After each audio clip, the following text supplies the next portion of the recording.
अस्सलाम वालेकुम student, doctor Tamina नज़ीर है।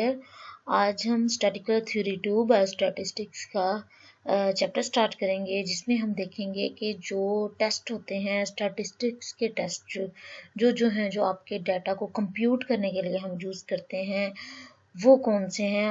और लास्ट लेक्चर में मैंने आपको बताया था कि आपके पास जो क्वांटिटेटिव डाटा और क्वालिटेटिव डाटा पे डिफरेंट टेस्ट अप्लाई होते हैं। अब वो कौन कौन से टेस्ट हैं हम वन बाय वन अपने लेक्चर्स में पढ़ते जाएंगे। तो आज के जो लेक्चर का मेन टॉपिक है वो है जी टेस्ट। जी टेस्ट हम कब कब अप्लाई करते हैं इसको देखना है हमने, और इसका क्या फार्मूला है, किस तरह हम अपने टेस्ट को, अपने डाटा को टेस्ट के थ्रू कंप्यूट करके रिजल्ट उससे निकालते हैं। तो ये आज का हमारा बेसिक टॉपिक है जी टेस्ट। ठीक है, ये हम बायोस्टैटिस्टिक्स में जब अपनी रिसर्च कर लेते हैं, डाटा एक्सट्रैक्ट कर लेते हैं, डाटा लेने के बाद उसको टेबल फॉर्म में अरेंज कर लेते हैं, समराइज कर लेते हैं, एनालाइज करने के लिए जो टेस्ट अप्लाई होते हैं ना आपके डाटा के ऊपर, आपकी रिसर्च के ऊपर, वो होते हैं Z test, T test, paired T test, unpaired T test, ANOVA, Mann Whitney. तो इस तरह के ये जो टेस्ट हैं ये हम अपनी रिसर्च के ऊपर अप्लाई करते हैं। अब जी टेस्ट कब कब अप्लाई करते हैं इसके बारे में स्टार्ट करते हैं। बिस्मिल्लाहिर्रहमानिर्रहीम। जी टेस्ट की सबसे पहले डेफिनेशन देखें। Z test is a statistical procedure used to test an alternative hypothesis against a null hypothesis. आपको पता है जब भी हमने रिसर्च स्टार्ट करते हैं तो रिसर्च के ऑब्जेक्टिव के बाद, मतलब रिसर्च का टाइटल जानने के बाद हमारे जो गोल होता है वो क्या होता है, हमने रिसर्च का टाइटल सेलेक्ट करना है। रिसर्च का टाइटल सेलेक्ट करने के बाद हम क्या बनाते हैं, हाइपोथेसिस बनाते हैं जिसके ऊपर हम अपनी सारी रिसर्च कंडक्ट करते हैं। हाइपोथेसिस मैंने आपको लास्ट टाइम हमने इसके ऊपर डिटेल से पूरा लेक्चर किया है। नल हाइपोथेसिस क्या है, अल्टरनेटिव हाइपोथेसिस क्या है। तो नल हाइपोथेसिस और अल्टरनेटिव हाइपोथेसिस को एक दूसरे के अगेंस्ट चेक करने के लिए कि आया कि अल्टरनेटिव हाइपोथेसिस नल हाइपोथेसिस के मुकाबले में ठीक है या नहीं, इस चीज़ को टेस्ट करने के लिए हम क्या करते हैं, स्टैटिकल टेस्ट अप्लाई करते हैं। और वो कौन सा टेस्ट है, जी टेस्ट। ठीक है, Z test is any statical hypothesis used to determine whether two samples means are different when variance are known and sample is large। मतलब कि उन्होंने कहा है कि जी टेस्ट हम उधर क्राइटेरिया बताया कि जी टेस्ट हम कब अप्लाई करते हैं कि जब हमारे पास दो किस्म के सैंपल्स हों, उनके मीन जो हैं वो डिफरेंट हों, जिसकी हमें जो वेरिएंस होती है, जो स्टैंडर्ड ऑफ डेविएशन है। स्टैंडर्ड ऑफ डेविएशन मतलब कि मीन वैल्यूज़, जो हर डाटा की जो मीन वैल्यूज़ हैं, अगर वो एवरेज वैल्यू से वेरी कर रही हैं।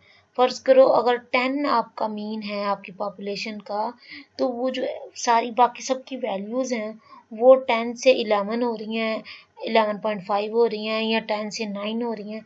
ये जो वेरिएंस आ रहा है, ये जो डेविएशन आ रही है ना मीन में, ये चीज़ ऑलरेडी हमें पता हो कि किस हद तक आपका डाटा नॉर्मल मीन से वेरिएटेड है, कितना डिफरेंट है। तो अगर किसी भी डाटा का हमें वेरिएंस पता हो कि कितना उसका डाटा वेरिएंट है, उसके अलावा हमें सैंपल साइज पता हो कि सैंपल साइज 30 से ज़्यादा है या 30 के बराबर है, तो हम जी टेस्ट अप्लाई करते हैं। ठीक है, हर टेस्ट अप्लाई करने का क्राइटेरिया होता है। ऐसा नहीं होता कि हर किस्म के डाटा के ऊपर हम सारे ही टेस्ट अप्लाई कर दें, ऐसा नहीं है। हर डाटा दूसरे के लिहाज से डिफरेंट है। आपने फिजिक्स के न्यूमेरिकल किए हुए हैं कि आपको पता होता है कि जब दो वैल्यूज दी होती हैं उसके अकॉर्डिंग हमें पीछे फार्मूला चूज करना होता है। ठीक है, तो वो जो फार्मूला चूज करना है वो आपके न्यूमेरिकल के अंदर मौजूद जो इंस्ट्रक्शन होती हैं उसके बिहाफ पे होता है। अब वो इंस्ट्रक्शन क्या है उसको देखते हुए आप कोई फार्मूला सेलेक्ट करके अपना न्यूमेरिकल सोल्व करते हो। अब इसी तरह जब आपके डाटा के अंदर इंस्ट्रक्शन दी हो कि आपका डाटा इंडिपेंडेंट है, आपका डाटा वेरिएंट है, आप और वेरिएंस इतना है, 10 है, 15 है, 20 है, कितना वेरिएंट है वो भी बताया हुआ है पहले से ही। उसके अलावा आपका जो सैंपल साइज है 30 है, 35 है, 40 है, जितना भी सैंपल साइज है पर उसकी एक्यूरेट वैल्यू आपको पता हो तब आप जी टेस्ट अप्लाई करते हैं। It is comparison of the means of two independent group of samples. तो हमारे पास कौन से हैं, सैंपल के दो इंडिपेंडेंट ग्रुप हों, तो ये साथ साथ उन्होंने क्राइटेरिया बताया, एक इंडिपेंडेंट ग्रुप, वेरिएंस मालूम हो हमें, सैंपल साइज लार्ज हो, 30 से ज़्यादा हो, ठीक है। तो इस तरह हम जी टेस्ट अप्लाई करते हैं। इस तरह हमने नल हाइपोथेसिस और अल्टरनेटिव हाइपोथेसिस को दोबारा डिफाइन किया है। नल हाइपोथेसिस कौन सा हाइपोथेसिस होता है, a hypothesis which the researcher try to disprove, reject और नलीफाई। ये ऐसा हाइपोथेसिस होता है जो रिसर्चर कोशिश करता है कि उसको रिजेक्ट कर दे, नलीफाई कर दे, डिसप्रूव कर दे। The null often refers to common view of something. तो नल का उन्होंने कहा है कि एक ऐसी रैंडम चीज़ है जो कि एग्जिस्ट नहीं करती पर हम उसको कंसिडर कर लेते हैं। वाइल द अल्टरनेटिव हाइपोथेसिस क्या है, जो बेसिक काज है आपके रिसर्च का, आप अल्टरनेटिव हाइपोथेसिस के लिए वजह से ही अपनी रिसर्च कर रहे होते हो। अब जी टेस्ट का इधर फार्मूला है, इस चीज को अच्छे से याद कर लें फार्मूला को। जी टेस्ट का क्या फार्मूला है, एक्स बार minus mu naught over sigma bye जो सैंपल साइज का स्क्वायर रूट है वो। अब मैं इधर आपको बताती हूँ एक्स स्क्वायर क्या है, एक्स बार क्या है, एक्स नोट भी बोलते हैं। जो एक्स नोट या एक्स बार है वो क्या है, मीन ऑफ सैंपल। जितना भी आपका सैंपल है उसकी वैल्यूज को जमा करके आप डिवाइड कर दो 2 से, तो क्या आएगा, 2 से नहीं, डिवाइड कर दो आप उसके नंबर ऑफ सैंपल के साथ, ठीक है। फर्ज करो 1 से लेकर 10 तक है, 1 2 3 4 5 6 7 8 9 10 डिवाइडेड बाय 10, मतलब क्या होगा कि आप 1 जमा 2 जमा 3 जमा 4 जमा 5 जमा 6 जमा 7 जमा 8 9 10, इस तरह इन सबको कैलकुलेट करके डिवाइड कर दें टोटल नंबर ऑफ सैंपल के साथ, तो हम उस तरह हमारे पास मीन आ जाता है। म्यू नोट क्या है, म्यू नोट क्या है, mu naught mean of population. पहले हमने सैंपल का मीन लिया एक्स और उसके बाद हमने पॉपुलेशन का मीन लिया, उन दोनों को माइनस करना है हमने। उसके बाद ये जो स्टैंडर्ड डेविएशन है जिसकी मैं बात कर रही थी कि ये क्या होता है, बेसिकली आपके मीन से कितनी आपकी वैल्यू डेविएट कर रही हैं उसको शो करता है। तो ये भी मालूम हो, ये फिक्स होता है नंबर, तो तब भी हम अपनी जी वैल्यू कैलकुलेट कर सकते हैं। और एन किसको डिनोट करता है, नंबर ऑफ ऑब्जर्वेशन को, ठीक है। तो हमारी जी का टेस्ट का फॉर्मूला क्या है, आपका जो सैंपल का मीन है उसमें से आप पॉपुलेशन के मीन को एक्सट्रैक्ट कर दोगे, ठीक है, और डिवाइड कर दोगे standard deviation by number of observation के स्क्वायर रूट से, ठीक है।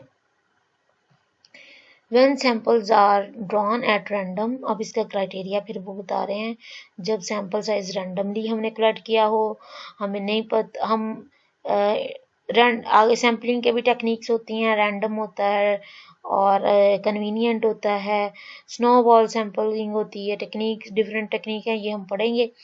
तो अगर आपका जो सैंपल साइज है वो रैंडमली कलेक्ट किया हो, when the sample are taken from population are independent, और आपका जो पॉपुलेशन हो वहाँ से सैंपल इंडिपेंडेंटली हो लिया हो और वो एक दूसरे पे ऊपर डिपेंड ना कर रहे हो। व्हेन स्टैंडर्ड डेविएशन नोन, ये बात मैंने बता दी। When number of observation is large, मतलब आपका जो सैंपल साइज है वो 30 से बराबर या उसके ज़्यादा हो। अब इधर एक एग्जांपल दी है कि फर्ज करो एक स्कूल है, उसके बच्चों का हमने आईक्यू लेवल चेक करना है, इंटेलिजेंस चेक करनी है, तो हम 30 स्टूडेंट्स को ले लेते हैं। पहला क्राइटेरिया फुलफिल हो गया कि 30 है हमारा सैंपल साइज, तो हम इसके ऊपर जी टेस्ट अप्लाई कर सकते हैं, ठीक हो गया। उसके बाद हैव मीन्स स्कोर ऑफ 112.5 112, तो आपका मीन स्कोर भी आपके पास आ गया। Is there sufficient evidence to support the principal claim, तो अब हम क्या करेंगे कि प्रिंसिपल ने क्लेम क्या किया था कि उसके जो स्टूडेंट्स का इंटेलिजेंस लेवल है वो नॉर्मल बच्चों से ज़्यादा है, ठीक है। तो अब वो कहते हैं कि ये जो डाटा है ये सफिशिएंट है बच्चों के आईक्यू को टेस्ट करने के लिए क्या आया कि प्रिंसिपल ने ठीक बात की है कि उसके इंस्टीट्यूट के बच्चों का आईक्यू लेवल ज़्यादा है। तो mean population IQ is 100 with the standard deviation of 15। तो हमारे पास मीन ऑफ पॉपुलेशन भी आ गया और स्टैंडर्ड डेविएशन भी आ गई कि 15। तो अब हम इन सारी वैल्यूज़ को यूज़ करते हुए जी टेस्ट अप्लाई कर सकते हैं। तो जी टेस्ट को अप्लाई करने के लिए बेसिकली कुछ स्टेप हैं। सबसे पहला स्टेप होता है आपने नल हाइपोथेसिस बनाना है।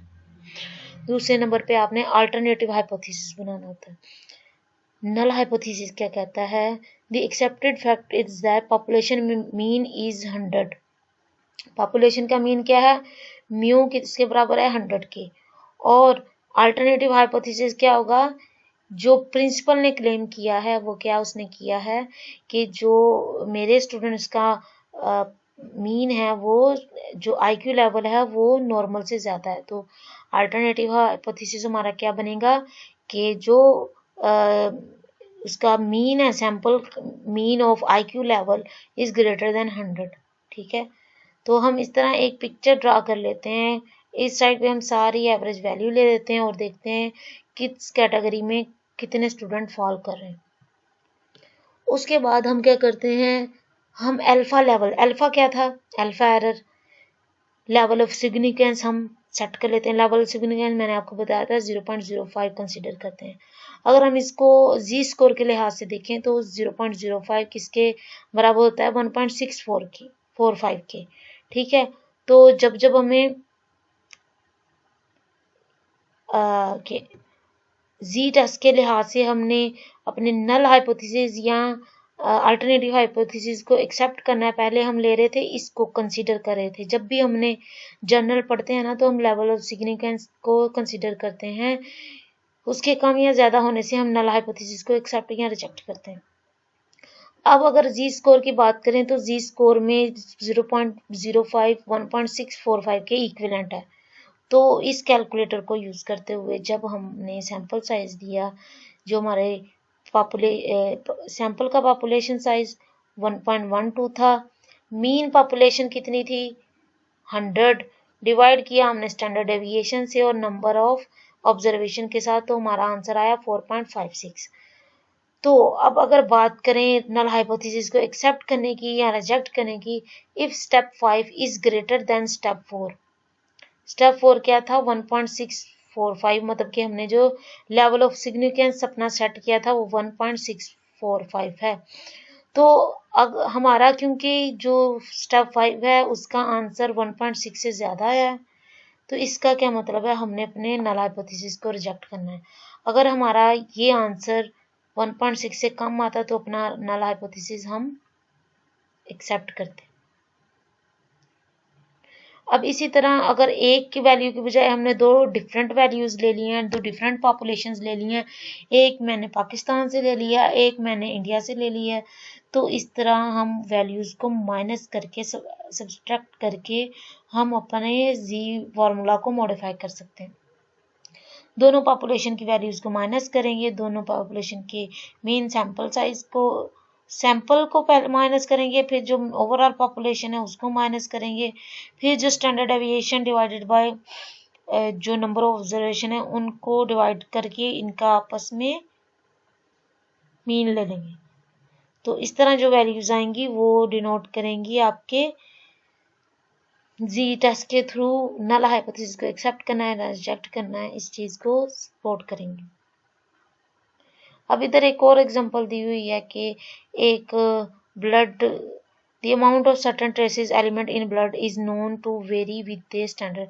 अब अगर हम ब्लड टेस्ट करें तो हमें पता होता है कि कितने ब्लड के अंदर कितने आरबीसीज हैं, कितने डब्ल्यूसीबीसीज हैं। वो पता कैसे चलता है कि को वैल्यू सेट होती है और उन वैल्यू के सेट के साथ हम रेंज बनाते हैं कि ये वैल्यू वेरी भी कर सकती है पर्सन टू पर्सन। तो वो जो वेरिएशन है वो क्या है?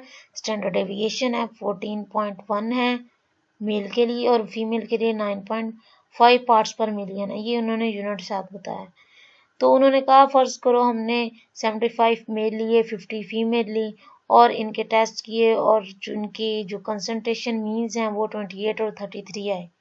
ठीक है, मेल का 28 आया, फीमेल का 33 आया। What is the likelihood that the population mean of concentration of element are the same for men and women. वो कहते हैं कि किस तरह हम देखेंगे कि औरतों और मर्दों के अंदर जो कॉन्स्टिट्यूट्स हैं ब्लड के वो बराबर हैं। तो हम देख लेते हैं एक अल्टरनेटिव हाइपोथेसिस और एक नल हाइपोथेसिस। नल हाइपोथेसिस कहता है कि दोनों बराबर हैं और इनका जब मीन लेंगे वो जीरो, इनको सब्ट्रैक्ट करेंगे तो जीरो के बराबर आएगा। जाहिर सी बात है जब वो दो वैल्यूज बराबर हों 50-50 हो, जब 50 को 50 में से माइनस करें तो क्या वैल्यू आती है, जीरो। अल्टरनेटिव हाइपोथेसिस क्या कहता है कि जो मेल का मीन वैल्यू है और जो फीमेल के मीन ब्लड वैल्यू है वो डिफरेंट है, वो बराबर नहीं है एक दूसरे के। जब बराबर नहीं होगी तो जब उसको माइनस करेंगे तो वैल्यू भी जीरो के बराबर नहीं आएगी। तो इस तरह उन्होंने इसको सब्ट्रैक्ट करके जो आंसर आया वो -2.37 आया। 2.37 का क्या मतलब है कि वो 1.65 से बहुत कम वैल्यू हुआ। कम वैल्यू है तो इसका क्या मतलब हुआ कि हम नल हाइपोथेसिस को रिजेक्ट कर देंगे। ठीक है, तो ये आज का लेक्चर था। आपके जी टेस्ट के बारे में हमने पढ़ा, उसका क्राइटेरिया पढ़ा, उसका फॉर्मूला पढ़ा। तो आप इस चीज़ को अच्छे से याद करें, समझें। जो क्वेश्चन क्यूरीज हो आप मुझसे पूछ सकते हैं। Thank you so much. Allah.